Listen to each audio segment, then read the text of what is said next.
দুই ধারে প্রাকৃতিক সৌন্দর্যে মোড়া ঝাড়গ্রামের রাস্তা। বর্ষাকালে হাওয়া বইতে শুরু করেছে, কংসাবতী নদী পেরিয়ে চলছি আমরা। এই আবহাওয়ার সবচেয়ে মনোরম জায়গা হলো ঝাড়গ্রাম।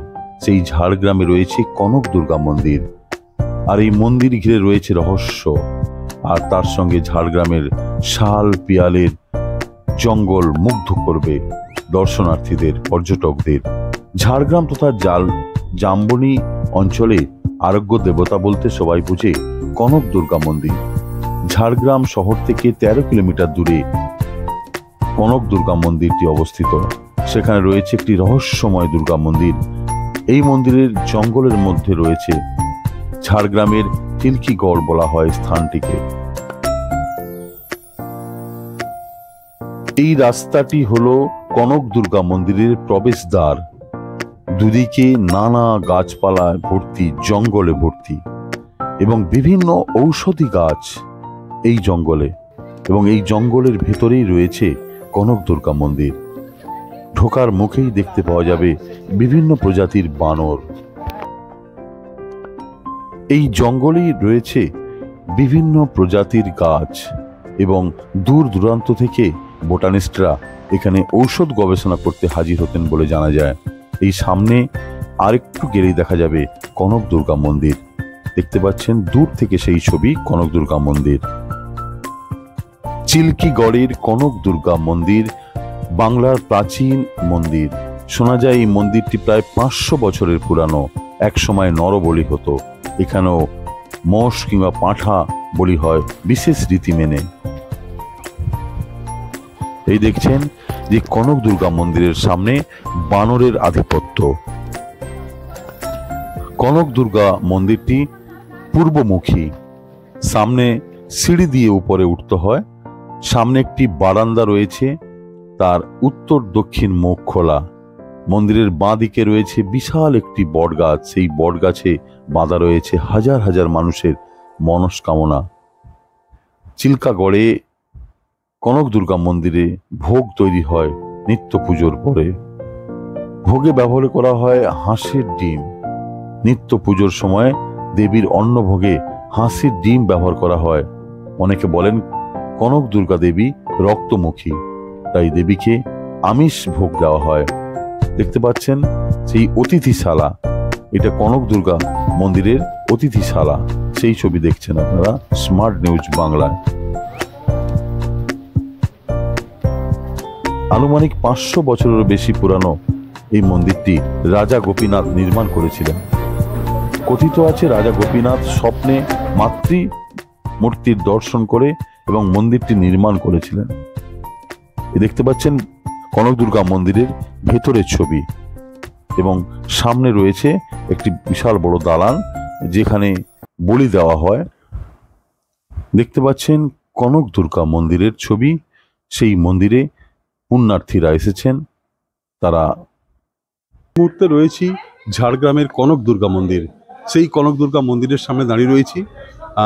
500 বছরেরও পুরানো এই মন্দির, কনক দুর্গা মন্দির ঝাড়গ্রামে, যেখানে একটি রোমাঞ্চকর একটা অবস্থানে আমরা রয়েছি, যেখানে প্রচুর বানর ঘুরে বেড়াচ্ছে চারিদিকে। পেছনে মন্দির। এই কনক দুর্গা মন্দির বিখ্যাত যে এখানে আগে নরবলি হতো, এবং এই নরবলির অনুষ্ঠান যেভাবে চলতো, সেই রক্তটা গিয়ে ডুলুং নদীতে পড়বে। যত সময় না ডুলুং নদীতে পৌঁছাচ্ছে অনুষ্ঠান তত সময় চলতে থাকে। এই কনক দুর্গা মন্দির রাজা গোপীনাথ যে 500 বছর আগে স্থাপন করেছিলেন, সেই কনক দুর্গা মন্দিরের আমরা বিভিন্ন অংশ আপনাকে তুলে ধরবো। এই সেই কনক দুর্গা মন্দিরের দালান দেখতে পাচ্ছেন সেই ছবি।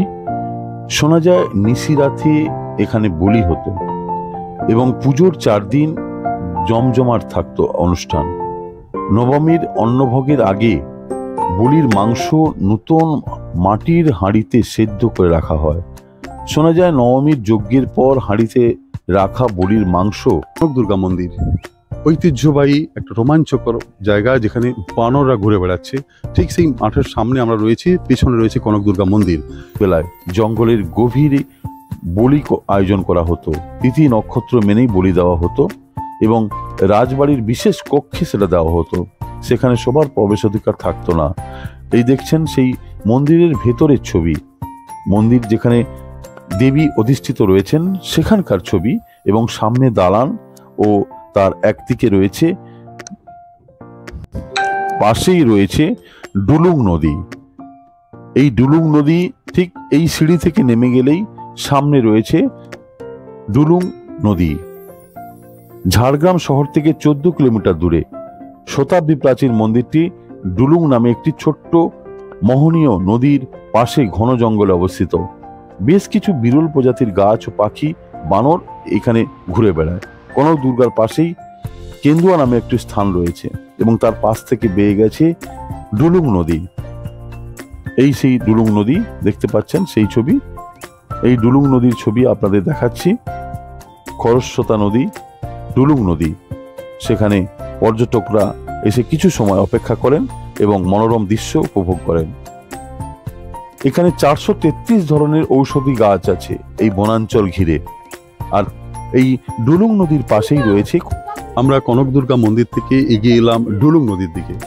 ডুলুং নদী তার খরস্রোতা বেগে তার চলে যাচ্ছে এবং এই ডুলুং নদী তার একটা ঐতিহ্য রয়েছে, যেখানে কনক দুর্গা মন্দির, যেখানে নরবলি হতো, সেই নরবলির রক্ত নাকি অতীতে এখানে এসে যত সময় না পৌঁছায়, সেই ডুলুং নদীতে যত সময় না পৌঁছায় তত সময় অনুষ্ঠান চলতে থাকে, নরবলি চলতে থাকে।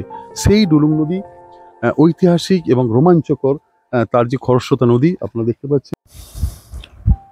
দেখতে পাচ্ছেন ডুলুং নদীর তীরে পর্যটকদের ভিড়। তারা উপভোগ করছে, কেউ জল নিয়ে খেলা করছে, কেউ বা ডুলুং নদীতে নেমে পড়েছে। আর ঠিক ডুলুং নদীর পাশেই বনাঞ্চল, বিভিন্ন প্রজাতির গাছ গাছড়া আপনারা দেখতে পাচ্ছেন। বড় বড় গাছ, প্রাচীন গাছ রয়েছে কিছু। এবং এই ডুলুং নদীর ধারেই যে কনক দুর্গা মন্দির, এই কনক দুর্গা মন্দিরে পুরোহিতের সঙ্গে কথা বলে নেব এখানকার পুজোর রীতিনীতি কি রয়েছে সেই সম্পর্কে বিস্তারিত। এখন আসছেন তারা তো দর্শনার্থী, তার পুজো দেওয়ার জন্য আসেন, তারা দর্শন করতে এসছেন। সকালের থেকে পুজোটা হয়, সকাল থেকে ওই বেলা 12টা-1টা পর্যন্ত পুজো হয়, পুজোটা বন্ধ হয়েছে। পুজো সকালে কটা থেকে শুরু হয়? ওই 9:30। 9টা, মানে সকাল 7টায় এলে পুজো দিতে পারবে না? না, 7টায় আমাদের একটু দূরের থেকে আসতে হয়। 7টায় পুজো হয় না, সমস্ত জিনিসপত্র জোগাড় করে, পুজোর জিনিসপত্র না হলে তো পুজো করে, ফুল, দুর্বা, বেলপাতা, তারপরে এইসব জিনিসপত্র নিয়ে তারপর পুজো। সবাই জানেন এখানে আপনার 9টার পরে পুজো হয়। কটা পর্যন্ত চলে? ওই 1টা-1.5টা পর্যন্ত। তারপর বিকেলে আবার কেউ পুজো দিতে আসেন, তাদের পুজো করতে হয়। যারা পুজো দিতে বিকেলবেলা আসেন তাদের পুজো সন্ধ্যা পর্যন্ত হয়, আরতি পর্যন্ত। কিন্তু যদি যে কোনো নির্দিষ্ট কোনো দক্ষিণা কোনো রয়েছে? না, কোনো দক্ষিণা নেই, যে যা খুশি দিতে পারে। এই ছুটির দিনগুলোতে লোকে আসে আর কি, ছুটির দিনগুলোতেই আসে। এমনি পুজো দিতে গ্রামের লোক আসেন কিছু কিছু, কোনোদিন 25 জন 20 জন এইরকম। ছুটির দিনে লোক পুজো দিতে আসে। এখন নরবলি তো এখন হয় না? না না, নরবলি সে বহুদিনের কথা। এখন এখন আপনার এখানে বলি হয়, নবমীর দিনে বলি হয়। কি বলি? শাক বলি হয়, শাক বলি হয়। হ্যাঁ, মেষ বলি হয়। আমি কত বছর ধরে কিন্তু পুরোহিত? আমি 50 বছর হলো পুরোহিত। আমার এটা 93 বছর বয়স। বলি বলা মুশকিল, আনুমানিক কোনো বছর 100-150 এরকম ভিড় হয় প্রচুর। প্রচুর। মূলত কোন সময়টা বেশি ভিড় হয়? মূলত এই জানুয়ারি মাস থেকে ভিড় হয় আর কি। পিকনিক পার্টি সমস্ত আসেন, পুজো দেন, সকাল দর্শন করতে পুজো দেন। সকালবেলা যারা আসেন অনেকে পুজো দেন। চেষ্টা করেছিলেন, তার নাম রামচন্দ্র ষড়ঙ্গী। আচ্ছা।